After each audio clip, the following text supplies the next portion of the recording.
It was one of those small-town October evenings when the air smells faintly of wood smoke and fried dough, and the light turns syrupy just before vanishing. I hadn't planned to stop by the flea market that night. I was only cutting through the fairground shortcut to get home, but the glow of string lights and the hum of an old record player made me slow down. There was a stall tucked at the very end, half hidden behind a tent selling pumpkin pies. The woman who ran it looked like she'd been there for decades. Thin gray hair pinned up with a pencil, lipstick smeared at the corners, her hands stained faintly with what looked like varnish. She didn't call out to customers, just sat there among 100 ticking clocks, each one slightly off from the others. That's what drew me in, the noise, a forest of uneven ticks, as if time itself couldn't decide which beat to follow. "Looking for something special?" she asked when I lingered near the edge of her table. I told her I didn't know. She smiled, slow and knowing, and reached beneath the counter. "Then maybe it's been looking for you." The clock she set down was small, brass, oval-shaped, the kind that might have sat on a mantel in the 1950s. Its glass face was cracked near the top, but the hands were elegant, delicate. I noticed immediately that it wasn't ticking. The second hand was frozen right before midnight, 11:59. "It stopped years ago," the woman said. "No matter how many times I fix the gears, it always returns to that same minute. Halloween night, 1954. I laughed, thinking she was joking, but she just tilted her head and said, "Funny thing about time, sometimes it remembers what people forget." I bought it anyway, $10. She wrapped it in yellowed newspaper that smelled faintly like smoke and lavender. At home, I set it on the shelf above my TV. I remember thinking it looked almost too perfect there, like it belonged. When I turned off the lights, the faint reflection of its glass face caught the glow from the street outside, and for a split second I could have sworn the hands twitched forward. Just one tick. But that's impossible. It hasn't moved since. Still, every night since I bought it, I wake up at exactly 11:59, always to the same sound, something like footsteps echoing down the hallway, soft and measured, keeping time with a rhythm I don't quite recognize yet. Tomorrow is October 31st. I keep telling myself it's just coincidence. I hope it's just coincidence. The first night after I brought the clock home, I dreamed about music I didn't recognize. Soft jazz, like the kind that plays from an old radio in a diner. When I woke up, the sound was still there, faint, echoing through my living room.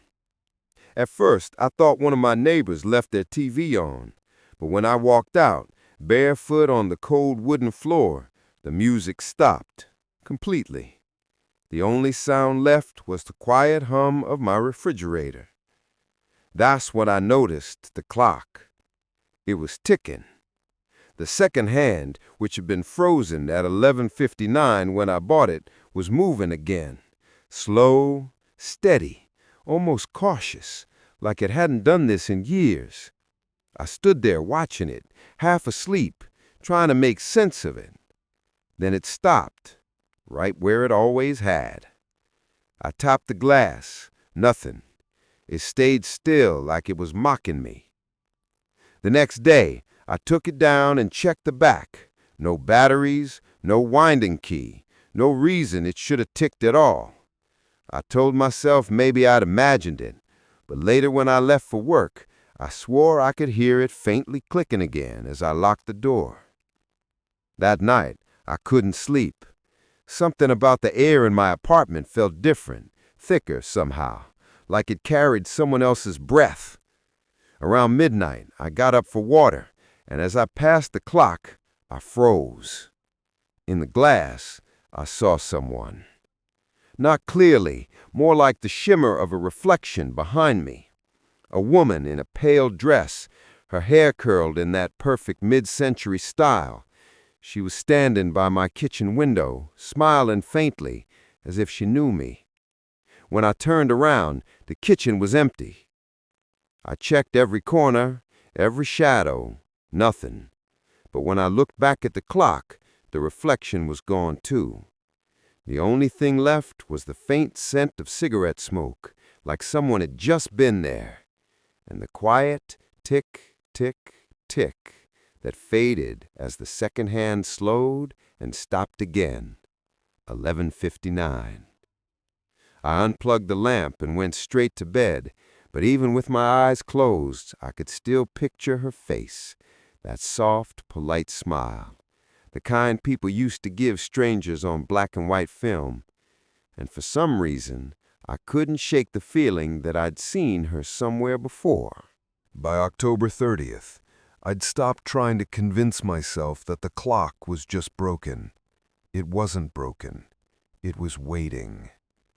That night, I fell asleep on the couch with the TV still on, some late-night Halloween special about old ghost stories. I woke to silence. The screen was black. My phone said 11:59. The air felt off, still but charged, like the second before lightning strikes. And then the music started. Soft brass, laughter, clinking glasses, the same sound from my dream. I sat up, blinking at the living room, and nearly dropped the remote. My apartment wasn't my apartment anymore. The furniture was different, heavy, dark wood instead of IKEA. The wallpaper was floral, faded at the edges. And there were people. So many of them. Men in suits, women in satin dresses, swirling in pairs across what should have been my rug. Their laughter filled the room like perfume, the smell of gin and smoke, the buzz of conversation. Everything felt real, too real. At first, I thought it was a dream or maybe some hallucination. But then a woman brushed past me, her sequin sleeve grazing my arm. I felt it, the fabric, cold and rough against my skin. She turned, smiled. "You made it, Evelyn." Evelyn. I almost answered before remembering that wasn't my name. I stammered something, but no sound came out. Around me the party went on, a phonograph spinning a jazz record, people drinking, dancing, laughing. No one seemed to notice how terrified I was.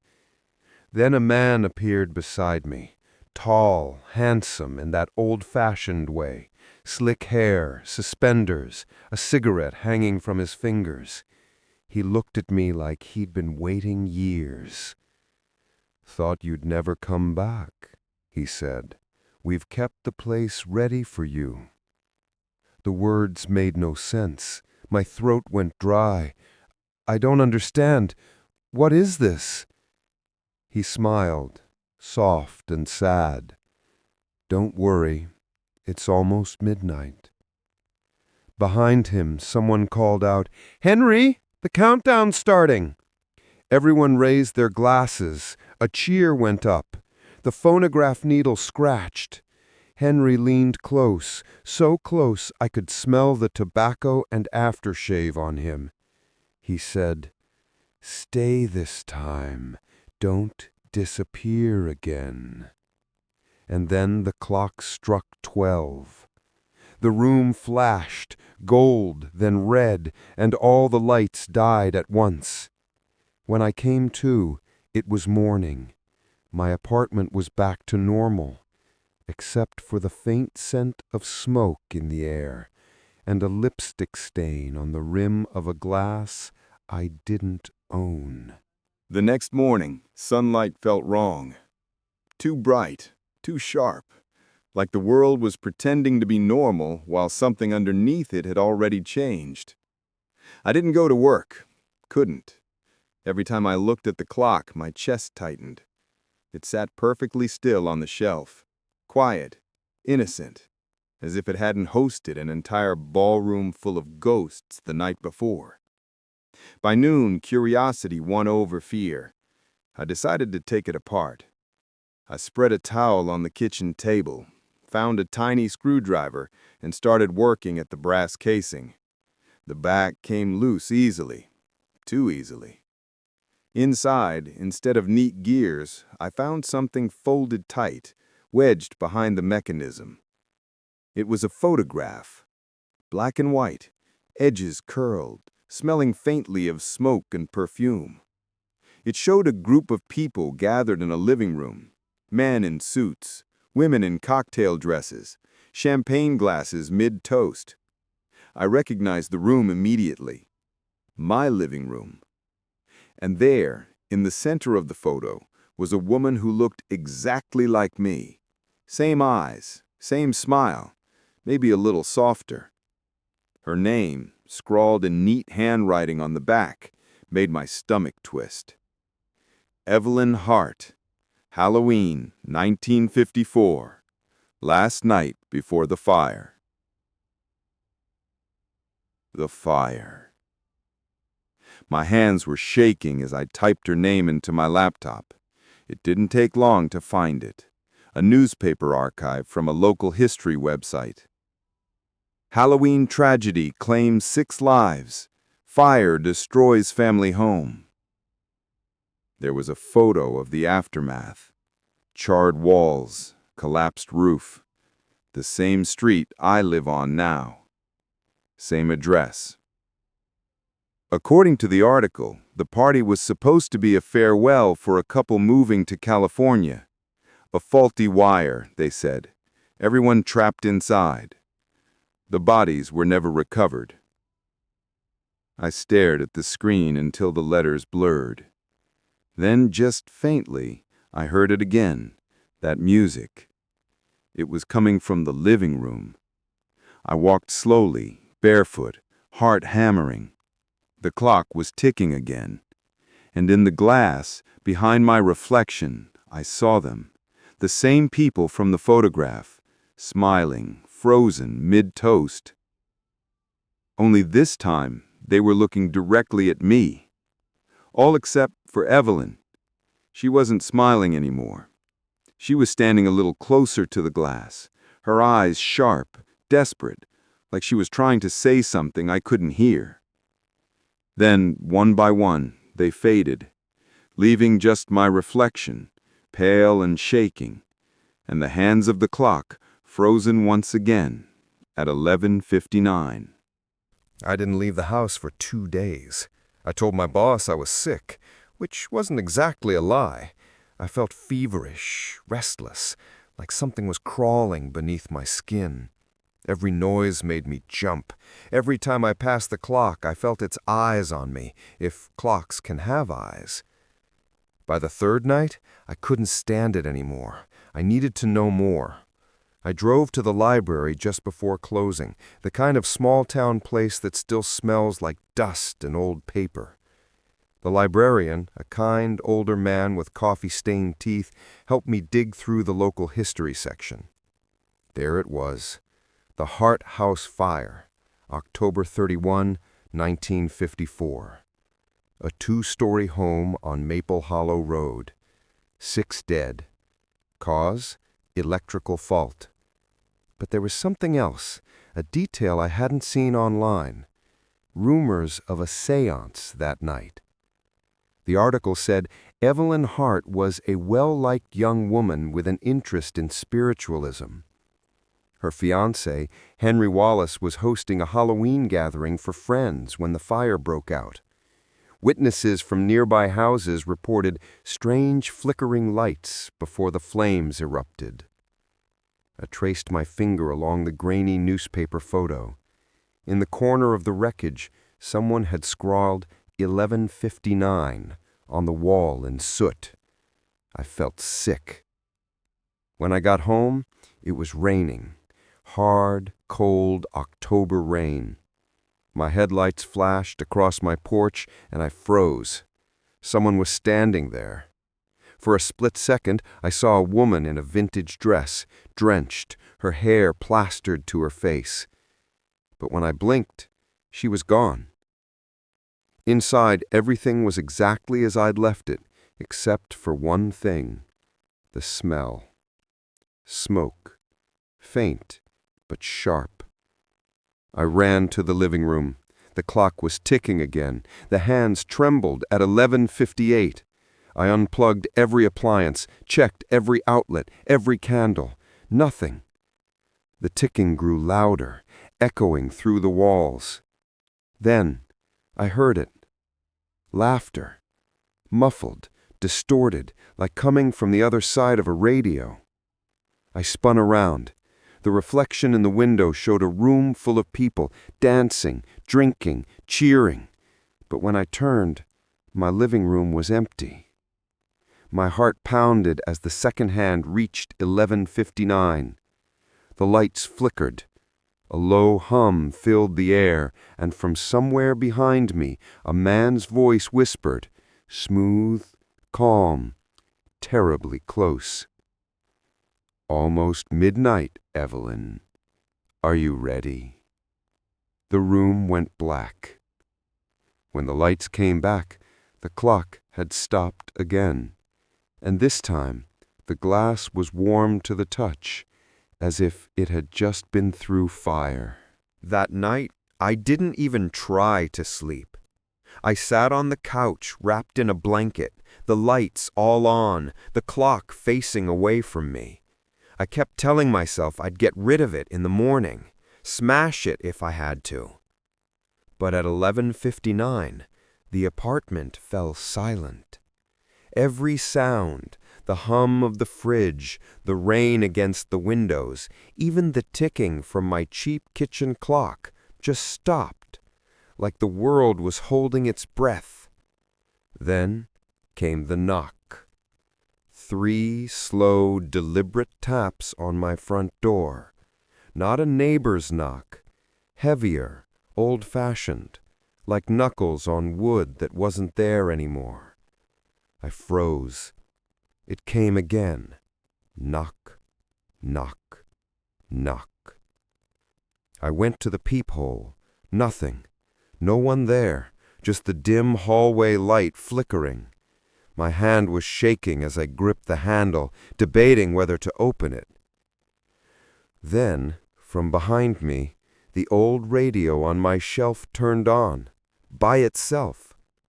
A soft jazz melody filled the room, the same one that played at their party. I turned slowly, heart pounding, and saw the radio's dials glowing faintly green. I unplugged it days ago. The song crackled, warbling through static, and a woman's voice followed, calm, cheerful, distant. And now, dear listeners, it's time for the midnight dance. Hold your partner close. This is our last song of the night. The floorboards creaked. I turned toward the sound and saw shadows moving along the wall. Silhouettes of people swaying, their outlines soft, smoky. My living room was empty, but the walls were full of them. I backed away, whispering to myself, "This isn't real, this isn't real," over and over. But the scent hit me next.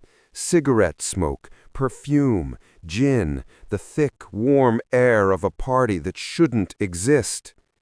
Then from the door again, knock, knock.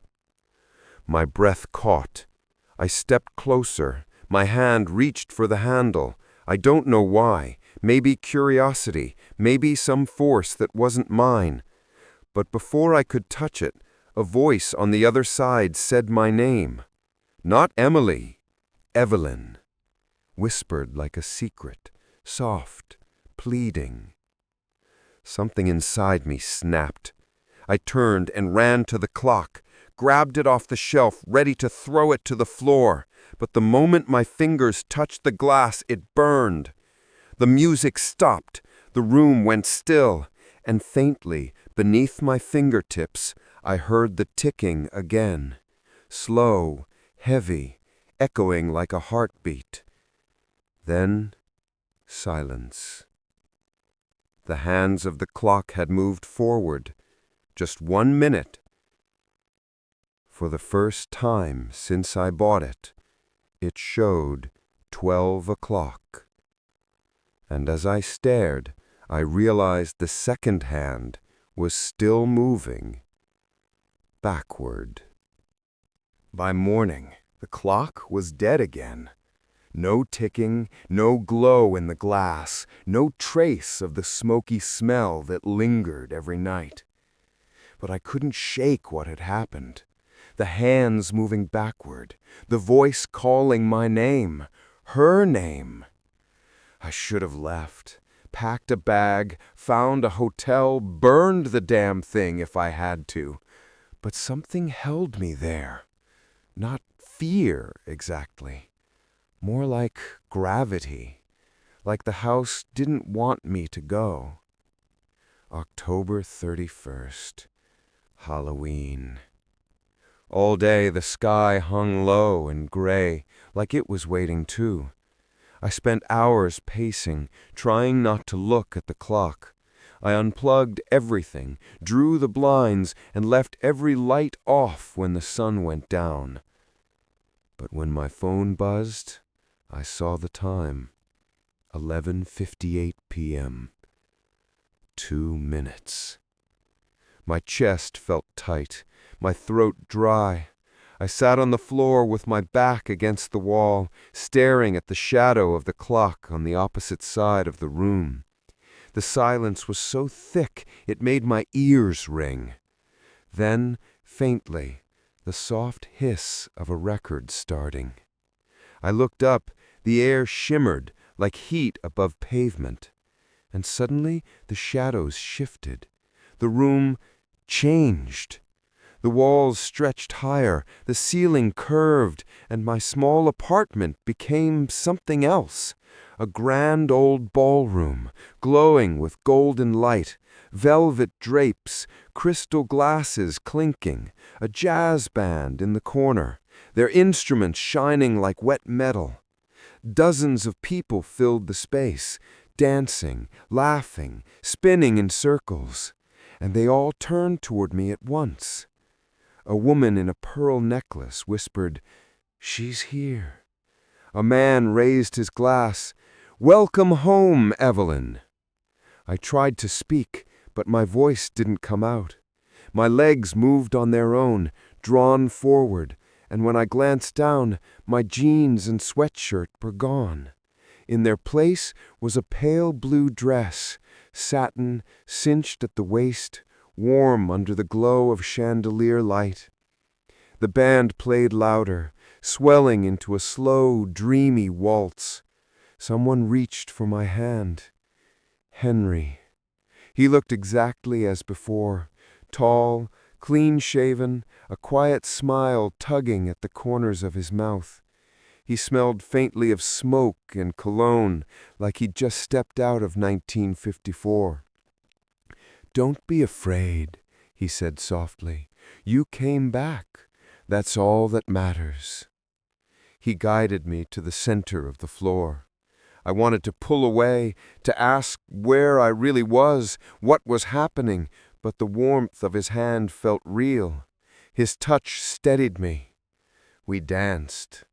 The other guests circled around us, clapping gently, their faces glowing with that strange, nostalgic light, like old film stock flickering between frames. For a moment, I forgot everything. The fear, the confusion, even my own name. I was her, Evelyn Hart.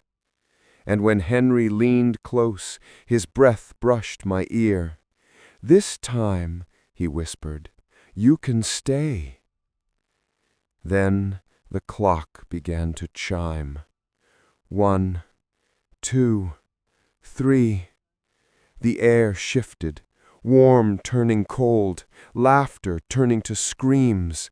The chandeliers flickered. Somewhere far away, I heard glass shatter, wood crack, a woman crying out. I looked up at Henry. He didn't look afraid. He just smiled sadly and said, "It's happening again." And as the 9th chime rang, I saw smoke unfurl from the edges of the room like a slow black tide. The smoke crept along the ceiling first, thin and gray, curling through the golden light like ribbons. The guests didn't notice at first. They kept dancing, laughing, spinning under the chandelier.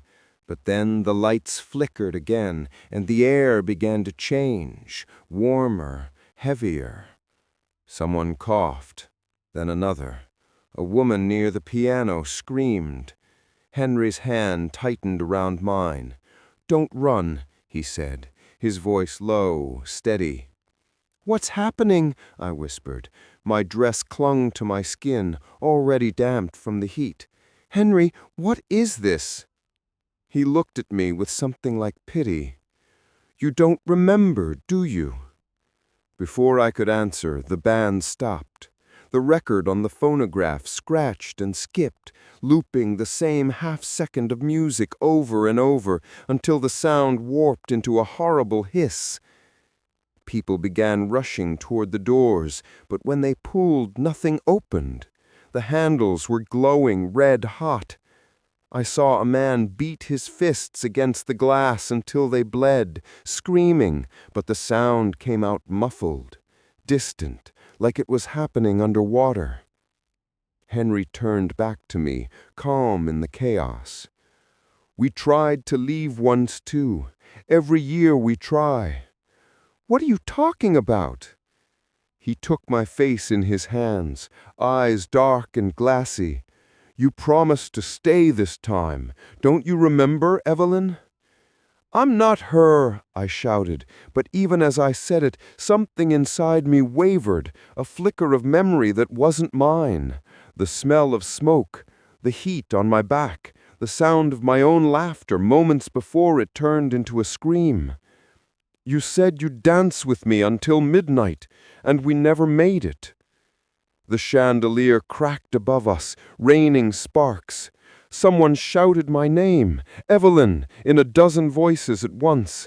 The walls groaned, the windows burst inward, and the air filled with flame. Henry pulled me close, wrapping his arms around me as if to shield me from it. His skin was warm, too warm. "It always ends the same, unless you stay." The world turned orange. I could barely breathe. I felt the floor tremble beneath my feet, felt the fire crawling up my legs like fingers made of heat. I tried to pull away, but Henry's grip tightened. His face began to blur, melting into light and shadow.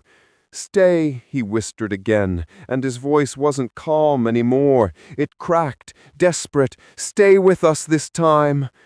I screamed, pushing him away with everything I had. He stumbled back into the smoke, vanishing as the ceiling split open above us. And in that instant, through the roar and the heat and the burning walls, I saw the clock on the far mantel. 11:59. The second hand trembled, caught between one world and the next. I ran for it. My fingers closed around the brass frame just as the fire swallowed the room whole. And then, silence. The music stopped. The smoke froze mid-air. The fire hung around me like still water, unmoving. I stood there, clutching the clock to my chest, the second hand hovering a breath away from 12. Then I heard it, a faint whisper in my ear, soft as ash. "If you turn it forward, you'll never come back." And when I looked down, the clock in my hands was glowing. Everything around me stood perfectly still. The flames no longer moved. They shimmered like painted light. The air felt thick, syrupy, impossible to breathe.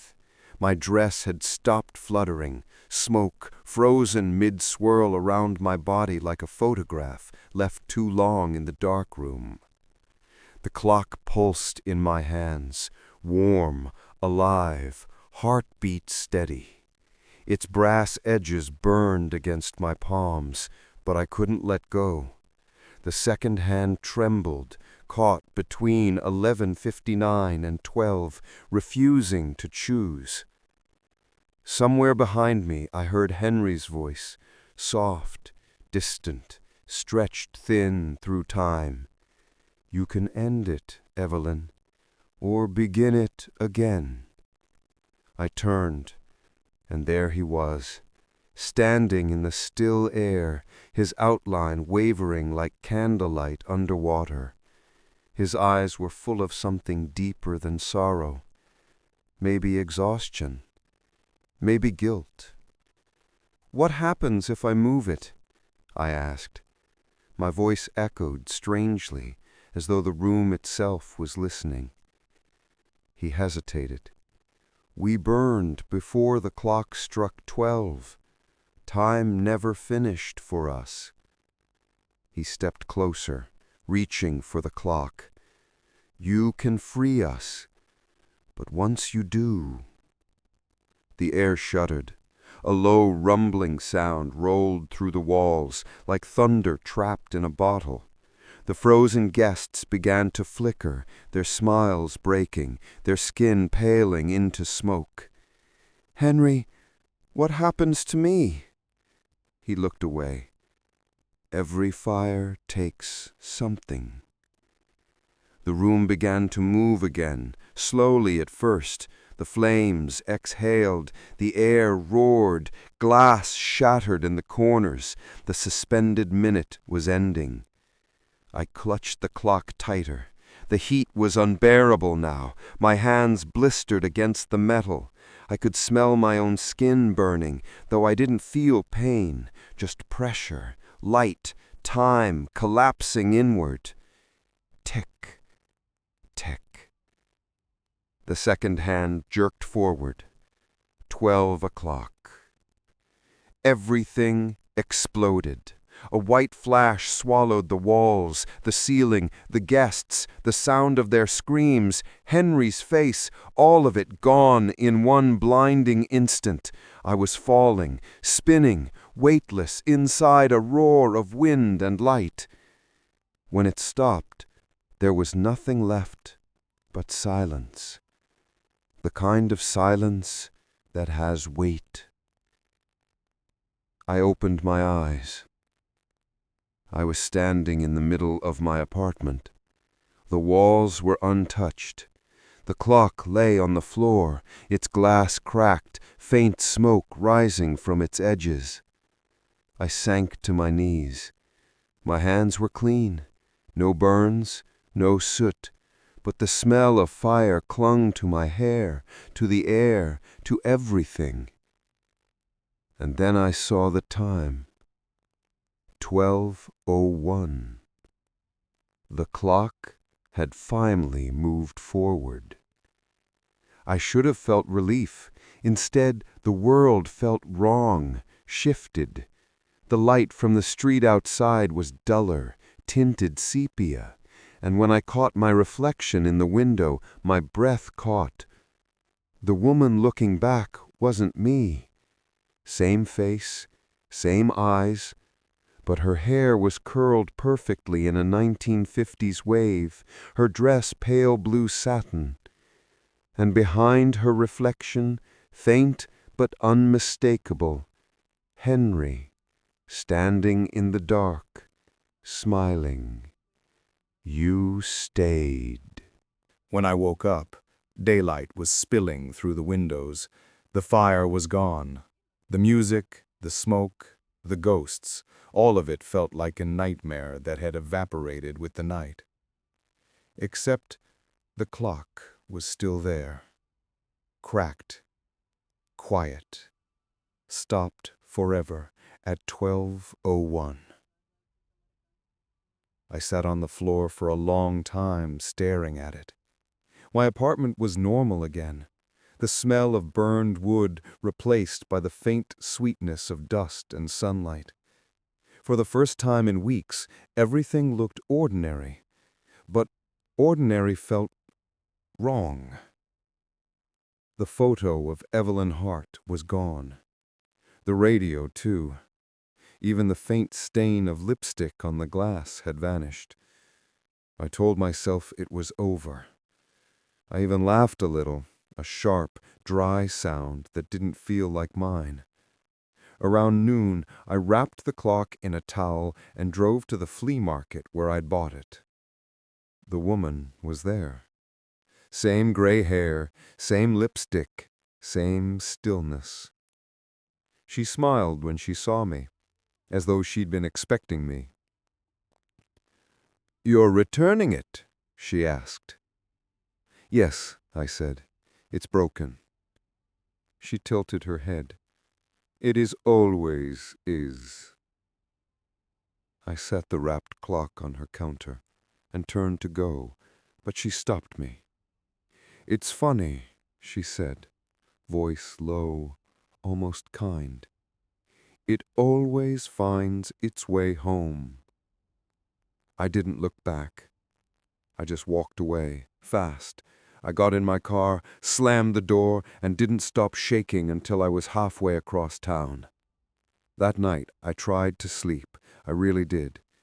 But at 11:59, my phone buzzed. One notification. "Thank you for coming home, Evelyn." No number, just the message. I deleted it, turned off my phone, and curled under the blanket, whispering my real name over and over like a prayer. Emily, Emily, Emily. The next morning I went back to the market, maybe to confront her, maybe to prove it was all in my head. The stall was gone.